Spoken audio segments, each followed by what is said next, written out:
on the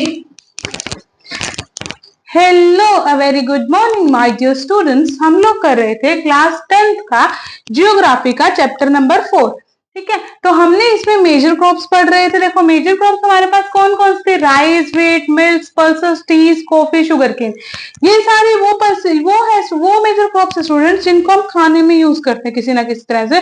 but इनके अलावा और भी मेजर क्रॉप्स है, जैसे कॉटन हो गया हमारे पास, है ना, जूट हो गया। ये सारी चीजें भी क्या है, हमारी मेजर क्रॉप्स है और हम इनके बारे में भी स्टडी करेंगे। आज हम पढ़ेंगे स्टूडेंट व्हीट के बारे में, क्योंकि राइस के बारे में हम लोगों ने लास्ट वीडियो में पढ़ लिया था।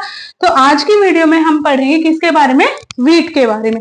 आप देखो स्टार्ट करते हैं। ये क्या कह रहा है? कहते हैं main food crop in north and north western part of country.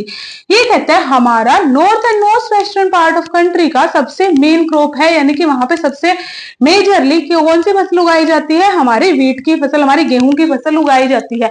अगर आप हरियाणा में भी देखोगे, हम लोग मेनली क्या खाते हैं? हम लोग मेनली व्हीट एंड राइस ही खाते हैं। तो हमारा हरियाणा भी क्या है, एक मेजर प्रोड्यूसर है किस चीज का? व्हीट एंड राइस का, same as to Punjab and UP. आगे क्या कहते हैं students? It requires 50 to 75 of annual rainfall. ये कहता है इनको 50 से लेकर 75 सेंटीमीटर तक एनुअल रेनफॉल यानी कि बारिश की जरूरत होती है, तभी हमारी गेहूं अच्छी होती है। नेक्स्ट कहता है this is the rabi crop.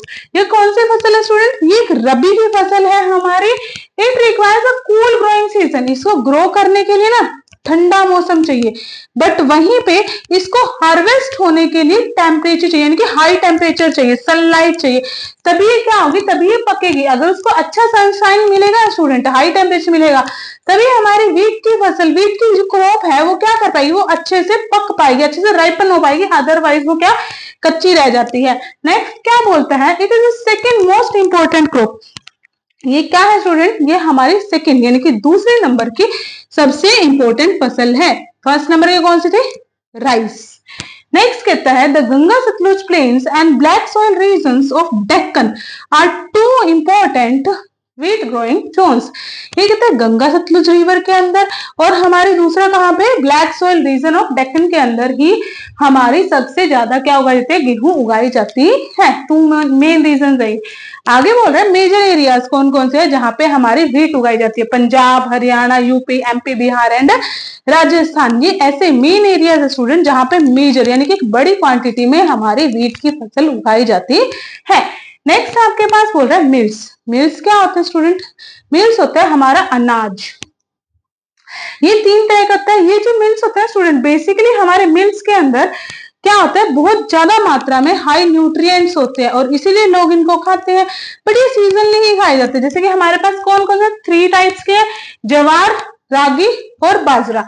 ज्वार की बात करें, ये कहते हैं third most important food crop. पहला कौन सा हुआ? राइस। दूसरा कौन सा हुआ? व्हीट। तीसरा कौन सा हुआ? रागी, सॉरी ज्वार। ज्वार ये कहता है थर्ड मोस्ट इंपॉर्टेंट क्रॉप है हमारे पास। It is grown in moisten area.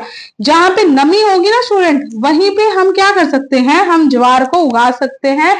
Which hardly require irrigation, यानी कि जहां पे हमारी ऑब्वियस सी बात है, जहां पे हमारी उसमें नेचर, हमारी इन्वायरमेंट, हमारे सैंड में क्या होगी? नमी होगी, वहां पे क्या है? इरिगेशन की जरूरत ही नहीं पड़ेगी। इसलिए इसको बहुत कम टाइम होता है जब हमारे ज्वार की फसल को क्या, किस चीज की इरिगेशन की नीड पड़ती है। नेक्स्ट कहते हैं कौन कौन से मेजर एरियाज है अब इसको उगाने वाले? कर्नाटका हो गया, आंध्र प्रदेश हो गया, एमपी हो गया, हमारे पास महाराष्ट्र हो गया, और बहुत सारे ऐसे स्टेट्स हैं जहां पे क्या करते हैं हमारी, जैसे कर्नाटक, जहां पे हमारी क्या, ज्वार की फसल उगाई जाती है। नेक्स्ट फसल कौन सी है स्टूडेंट्स? रागी की। रागी की ये कहते हैं it is rich in iron. ये किस चीज में रिच है? आयरन में, कैल्शियम में, और बहुत सारे छोटे छोटे माइक्रो न्यूट्रिएंट्स होते हैं इसके अंदर, फाइबर होता है। ये आगे बोलता है ये कहाँ कहाँ मेनली उगाई जाती है? रेड सॉइल में, ब्लैक सॉइल में, सैंडी सॉइल में, लोमी सॉइल में एंड सैलो ब्लैक सॉइल के अंदर ये मेजर क्रॉप उगाई जाती है। इसके फिर से वही मेजर एरिया यानी कि कहाँ कहाँ पे ये उगाई जाती है बड़ी मात्रा में। सबसे पहले बोल रहा है झारखंड, तमिलनाडु और Himachal Pradesh and etcetera. Next आपको बोलते हैं स्टूडेंट बाजरे की बात। बाजरा है। ये कहते हैं it is grown well in Sandy soil, ये कहाँ पे, ये रेतीली मिट्टी में या फिर हमारी शेलो ब्लैक थोड़ी सी काली मिट्टी में उगाए जाते हैं। ये कहते हैं अब इसके एरियाज कौन कौन से, हरियाणा हो गया हमारे पास, यूपी हो गया, गुजरात हो गया, राजस्थान, महाराष्ट्र। इसके मेजर स्पेस सोर्सेज यहीं पे है, मेजर प्लेस यहाँ पे है, यहाँ पे हमारे मेजर एरियाज है जहाँ पे फसलें उगाई जाती हैं। क्योंकि मिल्स की बात आगे करते हैं स्टूडेंट, हमारे मीज की बात, हमारे मक्के की बात। मक्के के बारे में देखो, अब मक्का ना स्टूडेंट एक ऐसा है जिसको हम फूड की तरह भी यूज करते हैं और फूडर की तरह भी यूज करते हैं। फूड यानी कि हम लोग इंसान भी खाते हैं और फूडर हम लोग उसको जानवरों को चारे के तौर पर भी देते हैं। ये क्या कहता है आपको, it is a kharif crop. ये कौन सी क्रॉप है, ये खरीफ क्रॉप है हमारे पास। It is grown well in alluvial season, ये कहता है ये एल्यूवियल सीजन सैंड में सॉरी अच्छे से उगाई जाती है। नेक्स्ट बोलता है इसको 21 से 27 डिग्री टेम्परेचर चाहिए स्टूडेंट अच्छे से ग्रो होने के लिए। इसके मेन प्लेसेस कौन कौन से स्टूडेंट, कर्नाटका हो गया, एमपी हो गया, यूपी, बिहार, तेलंगाना। क्या है, ये मेजर प्रोड्यूसर्स है, ये स्टेट्स इसके मेजर प्रोड्यूसर है हमारे। ये क्या बोल रहा है, ये कहता है स्टूडेंट हमारे बिहार की बात कर रहे हैं। अब बिहार में भी ना स्टूडेंट मक्का उगाया जाता है, इसलिए बोला खरीफ सीजन में, बट वहां पे ये कहता है बिहार में क्या कहता है, बिहार में ना स्टूडेंट ये रबी सीजन में भी उगाया जाता है, खरीफ सीजन में। किसके through, high yield variety seeds के थ्रू, अच्छे फर्टिलिटी के थ्रू, ठीक है, अच्छे पेस्टिसाइड्स यूज करके, फर्टिलाइजर्स यूज करके, वहां पे ये हमारा खरीफ की जगह रबी सीजन में भी उगाया जा सकता है और उगाया जाता है स्टूडेंट। ठीक है, नेक्स्ट हमारी मेन क्रॉप कौन सी स्टूडेंट, पल्सेस की बात करेंगे। पल्सेस हमारी उड़द हो गया, उड़द की दाल, मसूर की दाल, ठीक है, मूंग की दाल, ये सब हम खाते हैं ना, उनके बारे में बात करेगा। ये कहते हैं पल्सेस क्या है स्टूडेंट, रिच है किसमें, प्रोटीन में।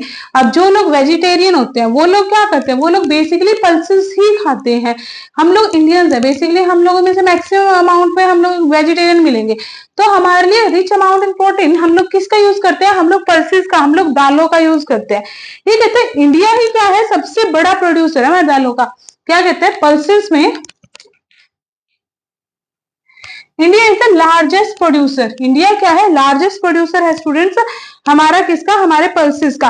प्रोड्यूसर के साथ साथ हमारा इंडिया ही दालों का कंज्यूमर भी है, यानी कि कंज्यूम भी हम लोग ही करते हैं दालों को। पल्सेस जो है उनको प्रोड्यूस भी हम लोग ही कर रहे हैं और साथ के साथ कंज्यूम भी हम लोग ही कर रहे हैं। और क्या बोलते हैं स्टूडेंट, और ये कहता है मेजर सोर्स ऑफ प्रोटीन। हमने पहले देख लिया कि जो हमारी पल्सेस है हमारी डाइट के अंदर क्या प्रोटीन पैदा करती है, जो लोग वेजिटेरियन बेसिकली उनके लिए।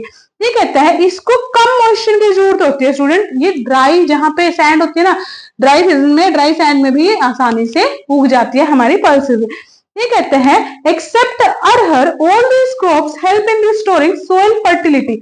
अरहर की दाल को अगर हटा दो ना स्टूडेंट, तो बाकी सारी दाल, उड़द दाल, मूंग दाल, चना दाल, ये सारी दाल ना मिट्टी की फर्टिलिटी को क्या करते हैं, और ज्यादा ग्रो करते हैं। तो लोग इनको स्टूडेंट्स हमारी फसलों के साथ, हमारी मेजर क्रॉप के साथ साइड बाय साइड हमारी पल्सेस को भी ग्रो करते हैं ताकि मिट्टी की फर्टिलिटी क्या हो, बढ़ जाए। ये कहता है स्टूडेंट्स मेजर स्टेट्स कौन कौन से इसके, MP, Maharashtra, UP major states हैं इसके जहां पे हमारी पल्सेस उगाई जाती हैं। स्टूडेंट्स आज का सेशन यहीं तक रखते हैं। आई होप कि आपको समझ आया होगा। अगर आपको समझ आया स्टूडेंट्स तो प्लीज मेरे चैनल को सब्सक्राइब कीजिए, वीडियोस को लाइक कीजिए और कमेंट करना ना भूले। Thank you and have a nice day.